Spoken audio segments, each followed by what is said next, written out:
cos theta সমান 1 by sec theta. তাহলে আমরা এখানে নিশ্চিত বুঝতে পারলাম যে cos এর সাথে sec এর বিপরীত অংশ এভাবে আছে। তাহলে আমরা cos এর দিকে আমরা মানগুলো লিখি, যেমন cos 0 ডিগ্রি সমান 1, cos 30 ডিগ্রি সমান √3/2, cos 45 ডিগ্রি সমান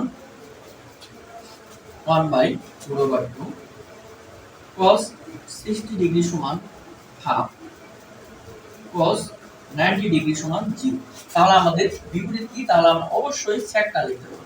তাহলে sec 0 ডিগ্রি সমান নিচে একটা 1, উপরে একটা 1 চলে গেল আর একটা 1 আর 1 যদি আমি ভাগ করি তাহলে কিন্তু আমার 1 চলে আসছে। ঠিক আছে? আর এইটাকে যদি আমরা তাহলে কত sec 30 ডিগ্রি, তাহলে এটা হবে 2/√3 বিপরীত করব নিচে একটা উপরে উপরে। তাহলে এখানে যদি আমরা sec 45 ডিগ্রি, তাহলে এখানে 2 যাবে √2 আর নিচে 1 আসবে, তাহলে এখানে কিন্তু √2 থাকবে। আমরা কিন্তু এইভাবে আমরা করে নিতে পারি। ঠিক আছে? আচ্ছা, তাহলে sec 60 ডিগ্রি, তাহলে উপরে 2 নিচে 1, আমরা কিন্তু ডাইরেক্ট 2 লিখতে পারি। হ্যাঁ, আর এইটা দেখো sec 90 ডিগ্রি, নিচে একটা যদি 1 ব্যবহার করি তাহলে 1টা চলে নিচে, এখানে দেখো 10, তাহলে 10 তাহলে কি হবে? অসংজ্ঞায়িত। ঠিক আছে? আশা করি তোমরা এগুলা যদি এইভাবে করে নাও, আশা করি তোমাদের আর কোনো